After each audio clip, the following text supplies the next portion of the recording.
Assalamualaikum warahmatullahi wabarakatuh. Halo anak-anak, apa kabar semua? Sehat-sehat ya? Dan itu yang Ibu harapkan.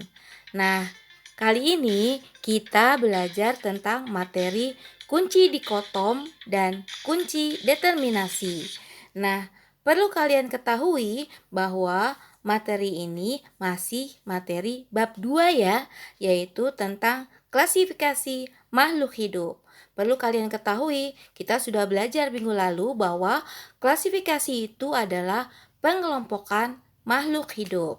Nah, lalu mengapa diperlukan klasifikasi? Nah, karena terlalu banyaknya makhluk hidup, maka kita akan semakin mudah mempelajarinya dengan terlebih dahulu dikelompok-kelompokkan. Nah, itu maksud diperlukan klasifikasi. Lalu, apa ya klasifikasi dikotomi? Nah, tadi di klasifikasi sudah dimaksudkan yaitu pengelompokan, sedangkan dikotomi adalah dua cabang. Jadi, klasifikasi dikotomi adalah pengelompokan makhluk hidup dalam dua cabang atau lawan kata. Nah, ketika kita bicara tentang klasifikasi, maka kita akan ingat pelajaran kemarin siapa penemu klasifikasi pertama, yaitu dengan urutan takson, yaitu siapa? Bapak Carolus Pinter atau dikenal dengan Bapak Takson. Nah, Bapak Takson ini mengklasifikasikannya yaitu dengan cara apa? Dengan persamaan ciri yang dimiliki. Kemudian dikelompokkan berdasarkan persamaan dan perbedaan atau lawan ciri. Kemudian membentuk tingkatan takson. Masih ingat urutan takson kemarin yang kita belajar?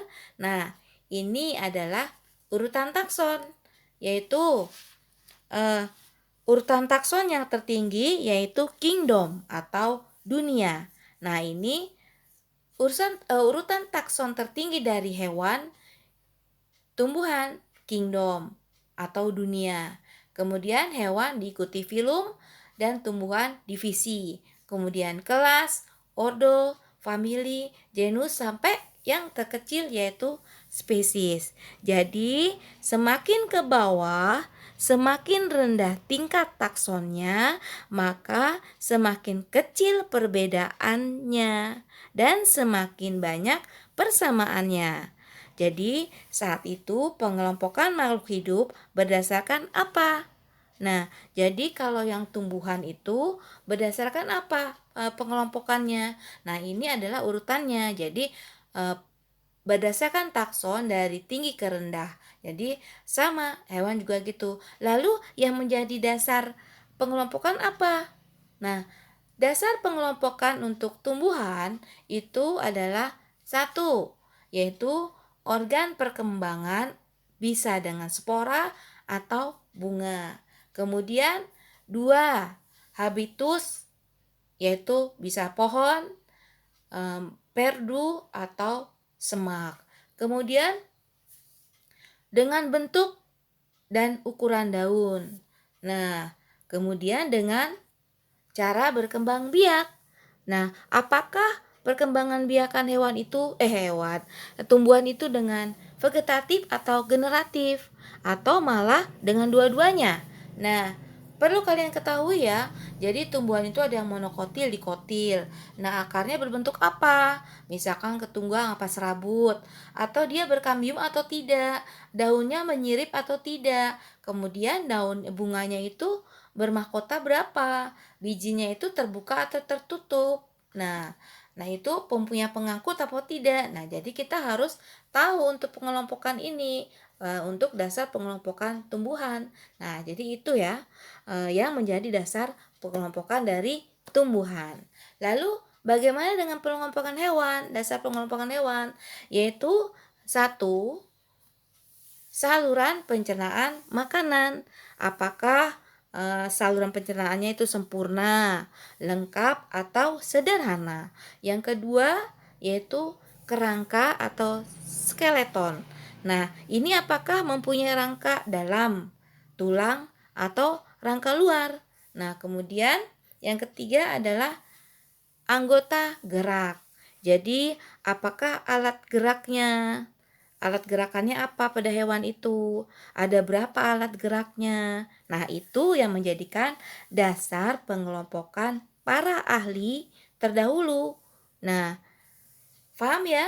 Jadi, apa itu dasar dari kunci dikotom dan kunci determinasi. Jadi kita harus tahu pengelompokannya berdasarkan tumbuhan dan hewan, dasar-dasarnya kita harus tahu. Nah, kalau gitu kita belajar tentang bagaimana tentang determinasi. Nah, apa itu kunci determinasi? Nah, perlu kalian ketahui, kunci determinasi, kunci itu artinya cara ya, atau langkah. Nah, sedangkan determinasi itu adalah mendeteksi atau mengidentifikasi. Jadi, kalau kunci determinasi itu adalah apa? Jadi, kunci determinasi itu adalah bagaimana cara mengidentifikasi ciri-ciri makhluk hidup. Jadi, kalian semakin tahu semakin banyak persamaannya dari kingdom sampai spesies. Jadi, semakin banyak persamaan dari kingdom sampai spesiesnya. Nah, perbedaan yang tadi dasar tumbuhan dan hewan dari pengelompokannya kalian harus ingat ya. Jadi kita harus sudah bisa menjawab apa itu kunci determinasi. Nah, apa itu kunci determinasi? Yaitu satu, cara untuk mengidentifikasi atau mengenali organisme. Yang kedua, tentang ciri-ciri makhluk hidup. Jadi tadi ciri-cirinya yang dikasih tahu, misalnya tumbuhan itu monokotil atau dikotil, gitu. Ya, atau hewan itu mempunyai insang bernapas dengan insang atau paru-paru gitu. Nah, itu ciri-ciri. Kemudian tiga, dikotomi atau lawan kata. Nah, empat, menggunakan kata lawan ya, tidak atau bukan. Nah, sekarang untuk tidak bingung dan untuk mengerti lebih lanjutnya, kita kerjakan contoh ya. Contoh menentukan kunci determinasi. Nah, ini contohnya. Ini apa? Ikan. Nah, ikan.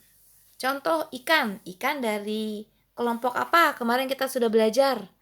Kelompok animal, yaitu kelompok tulang belakang. Yaitu apa? Dia golongan Aves ya. Kelompok mempunyai kelompok Aves mempunyai tulang belakang. Nah, itu ikan. Nah, sekarang apalagi ciri-ciri yang kalian ketahui tentang ikan? Bersisik, tulang belakang. Apalagi bernapas dengan insang. Nah, itu. Nah, kunci determinasi atau kunci dikotomnya. Nah, ini perhatikan di sini. Nah, kunci dikotomnya kita cari nih apa yang sesuai dengan ikan. Nah, misalnya tadi ikan itu ciri-cirinya dia adalah bertulang belakang. Benar apa enggak dia bertulang belakang? Nah, kalau benar berarti kita lingkarin nih. Berarti iya dia bertulang belakang. 1A. Nah, 1A ini bertulang belakang.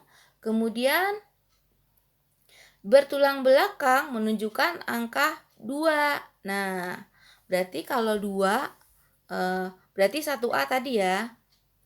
Nah, 1A. Nah, kemudian dia 1A menunjukkan bertulang belakang 2. Berarti kita mengarah ke 2. Nih, 2, nomor 2, kita ngarah ke 2. 2A menyusui anaknya. Oh, tidak. Ikan tidak menyusui dan tidak mamalia. Dia masuk Aves ya, berarti dia 2B, tidak menyusui anaknya. Kita lingkarin 2B. Nah, 2B. Kemudian 2B mengarah kemana? Ke angka 3. Nah, angka 3. Kita lingkari angka 3. Kemudian 3A kita cari.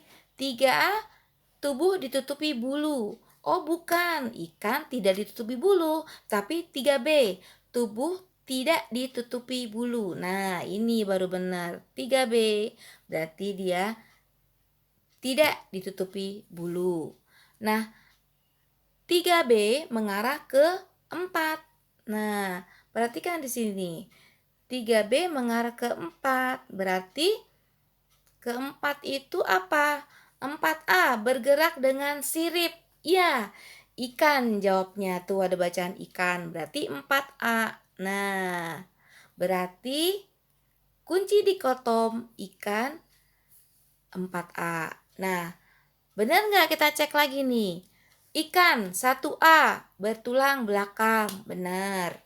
Kemudian 2B tidak menyusui anaknya. Benar. 3B tubuh tidak ditutupi bulu. Benar.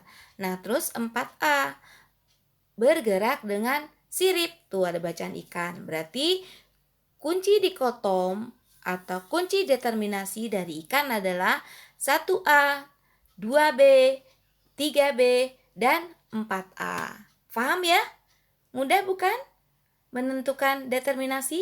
Jadi intinya kita harus tahu kalau hewan tadi pergerakannya apa, alatnya apa, kelompok apa, kita harus hafal ya. Nah, sekarang kita contoh kedua. Contoh kedua apa? Contohnya adalah buah apa ini? Belinjo atau melinjo ya. Kalau kalian pernah sering makan sayur asem, nah suka ada melinjonya ini. Nah, melinjo atau belinjo mempunyai kunci dikotomnya adalah ini. Nah, kalian harus tahu nih, ciri-ciri belinjo apa minggu lalu kita belajar. Yaitu dia masuk tumbuhan terbuka apa tertutup? Biji terbuka. Nah, sekarang kita lihat kunci dikotom dari belinjo. Nah, 1A, tumbuhan yang berspora. Benar nggak dia berspora? Bukan ya, bukan berspora dia. Berarti dia yang B, 1B, yaitu tumbuhan yang tidak berspora. Nah, 1B. Kemudian apa? 1B mengarah kemana? Ke angka 3. Dia langsung ke 3. Nah, 3A berbiji tertutup. Wah, salah. Kemarin kita belajar nggak itu ciri-cirinya. Nah, kita belajar belinjo adalah biji terbuka. Nah, ini berarti biji terbuka yang 3B. 3B. Langsung biji terbuka belinjo. Nah, ini gampang ya. Jadi, kunci dikotom dari belinjo adalah 1B dan 3B. Kita lihat. 1B adalah tumbuhan yang tidak berspora. Langsung ke 3B. Kenapa Bu langsung ke 3? Karena duanya nggak ada. Duanya tuh suplir sama lumut. Jelas dong, belinjo tuh bukan suplir dan lumut. Makanya dia 1B langsung mengarah ke angka mana? Ke angka 3 ini. Nih, ya langsung ke 3. Makanya dia langsung ke 3A. Jadi 1B tumbuhan belinjo itu adalah tumbuhan yang tidak berspora. Kemudian langsung 3B berbiji terbuka. Jadi yang nomor 2-nya enggak ya, karena tidak sesuai dengan ciri-ciri belinjo. Nah, berarti apa ini? Kesimpulan dari kunci dikotom belinjo, yaitu determinasinya apa kuncinya? Adalah 1B dan 3B. Nah, mudah bukan belajar determinasi? Kalau sudah bisa, kalian paham, kalian bisa mengerjakan latihan.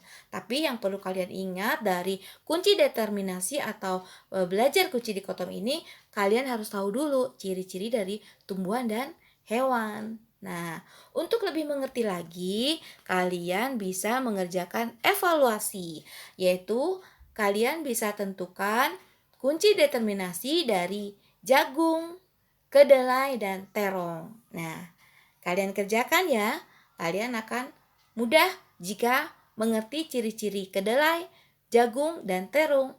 Nah, bagaimana? Mudah bukan? Kalian latihan dulu. Nah, Ibu cukupkan sampai di sini dan Ibu anggap mengerti ya. Semoga bermanfaat ilmunya. Kita ucapkan alhamdulillah. Terima kasih untuk perhatiannya. Ibu ucapkan banyak terima kasih. Wassalamualaikum warahmatullahi wabarakatuh.